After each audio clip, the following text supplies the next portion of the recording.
Anjir lah, baru mulai ngetik udah berdiri aja nih bulu kuduk. Yang sering naik gunung pasti tau lah betapa seramnya tuh gunung. Kejadian ini udah agak lama sih, sekitar tahun 2017.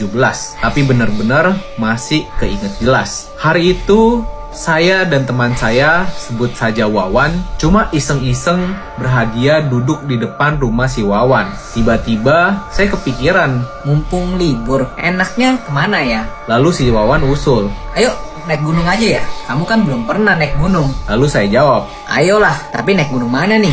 Gimana kalau naik gunung Arjuno? nah di sini sebenarnya saya nggak pernah tahu mana gunung yang tinggi, mana yang angker, mana yang treknya sulit, terus persiapan buat daki apa aja, saya juga nggak ngerti. Namanya juga baru kenal naik gunung. Setahu saya, semua gunung pasti angker, dan gunung yang paling tinggi cuma Gunung Semeru. Sedangkan si Wawan ini udah bolak-balik naik gunung, apalagi katanya dia udah kedua kalinya ke Gunung Arjuno. Jadi saya nggak takut kalau meskipun kali ini kita cuma naik berdua. Akhirnya saya mengiyakan ajakan Wawan tadi. Setelah mempersiapkan semuanya, besoknya kami berangkat pukul 2 siang dari Surabaya dan sampai sana pukul setengah 5 sore via Tretes. Setibanya di tempat parkir, parkirannya nih rata-rata di rumah penduduk setempat. Tahu-tahu kami disamperin sama kakek-kakek yang tinggal di situ.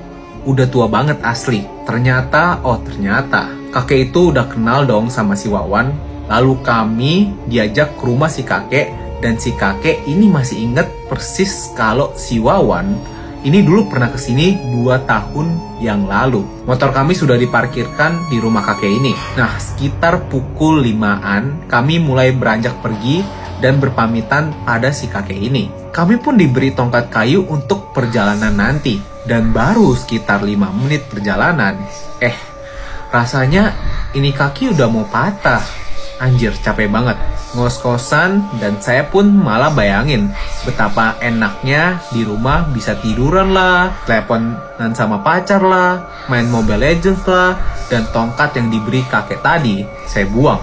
Rasanya kok malah susah ya kalau pakai tongkat gitu. Nah, di Gunung Arjuno ini ada banyak petilasan.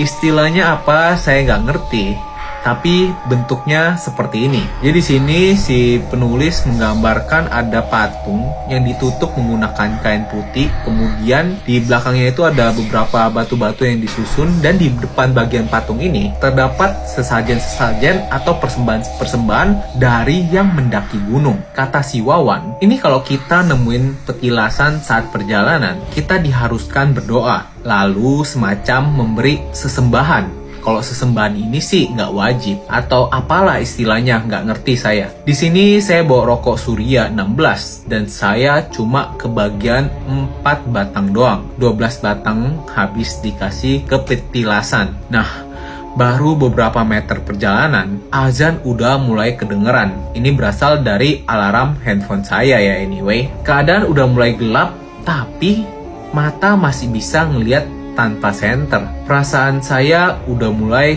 gak enak, dan benar saja, seketika itu mulai kedengaran suara tapak kaki seperti orang berlari. Ini asli, jelas banget.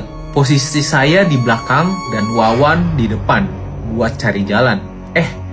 Untungnya suara itu lama-kelamaan makin menjauh. Baru saja kami menghela nafas, tiba-tiba suara itu kedengeran lagi dari samping kanan. Kali ini beneran, cepet banget suara langkah kakinya.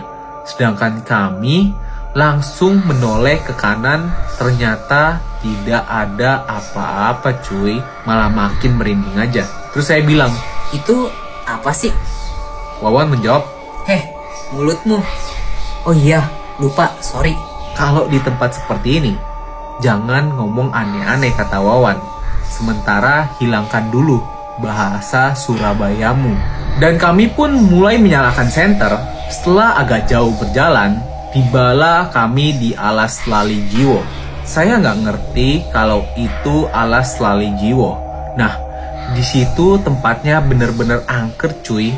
Lewat situ melamun sedikit, auto ke bawah ke dunia lain sesuai namanya. Tapi tempatnya emang kayak cocok sih buat melamun. ditambah angin yang lewat, rasanya pas banget buat melamun. Nah, di sini penulis memberikan gambaran dari alas Lali Jiwo, di mana pepohonan sangat banyak tapi ditutupi oleh kabut yang sangat tebal, guys. Seperti itulah tempatnya, kata penulis. Nah, di sini Wawan pinter banget. Dia ngajakin saya ngobrol ke sana kemari biar saya nggak melamun. Tapi ya tetap aja sih, langkah kaki tadi muncul lagi. Kali ini beneran muncul sosoknya dari arah kanan lewat depan kami pas. Dan saya bisa pastiin si Wawan ini pasti melihatnya juga. Saya bilang, Wan, kamu lihat kan? terus Wawan menjawab, Iya, aku lihat. Tadi kira-kira orang apa bukan ya, Wan? Alah, jangan dipikirin terus. Biarin saja. Itu cuma pengen kenalan sama kita. waduh, dalam hati saya bilang, Dasmu, Wan. meskipun terlihat samar-samar, wujudnya kali ini kelihatan gak jauh beda sama manusia. Hanya saja ini ada ekornya. Dan tingginya pun sama seperti manusia pada umumnya. Dan yang paling mengerikan, oh my god, jari-jarinya panjang banget asli. Not, ini aja saya nulis masih kerasa merinding cuy di sekitaran leher kiri. Akhirnya, tanpa basa-basi, kami berdua lari cuy. Beneran ketakutan. Kami turun ke penginapan yang ada di sekitar 3/4 gunung. Oh iya, ini memang ada kok penginapan di situ dan ada beberapa alat masaknya juga. Kalau nggak salah, tarifnya seikhlasnya pada waktu itu. Setelah sampai, ternyata banyak orang yang beristirahat di situ juga. Dan saya dengar dari percakapan orang di situ, ternyata malam ini adalah malam satu suro. Pantesan aja. Dan ada yang bilang, kalau orang-orang ini sengaja nggak ngelanjutin perjalanannya, karena besok pagi ada rencana tumpengan di puncak Gunung Arjuno. Malam itu emang bener-bener bikin kami senam jantung. Setelah itu kami bikin kopi sasetan yang sudah kami bawa dari rumah. Begitu jadi langsung bisa diminum tanpa kepanasan untuk menenangkan pikiran sejenak menurut kami. Lalu kami pun lanjut tidur berjejeran, tidur model ikan pindang. Nah, di sini saya tiba-tiba pilek dan hampir kehilangan nyawa dengan konyol. Bagaimana tidak? Saya gak bisa napas cuy. Kata si Wawan sih, maaf ya agak jorok, ingus saya yang semula air malah jadi beku. Saking dinginnya kali ya. Akhirnya saya keluarin semua itu ingus meskipun rada susah dan tiduran saya dengan nyenyak. Paginya kami beranjak pergi dari penginapan untuk melanjutkan perjalanan menuju puncak, di mana nanti di atas akan ada acara tumpengan dengan semua orang yang ada di situ. Dan setelah sampai puncak, semua orang melakukan semacam upacara. Saya lupa apa namanya, lalu dilanjutkan dengan acara tumpengan tadi, di mana penduduk sekitar bergotong royong membawa semua masakan dari rumah masing-masing menuju ke puncak. Tidak boleh ada yang mengabadikan momen tersebut karena katanya sangat sakral. Momen itu membuat saya benar-benar lupa semua kejadian yang saya alami kemarin malam. Hutang pun mungkin saya lupakan.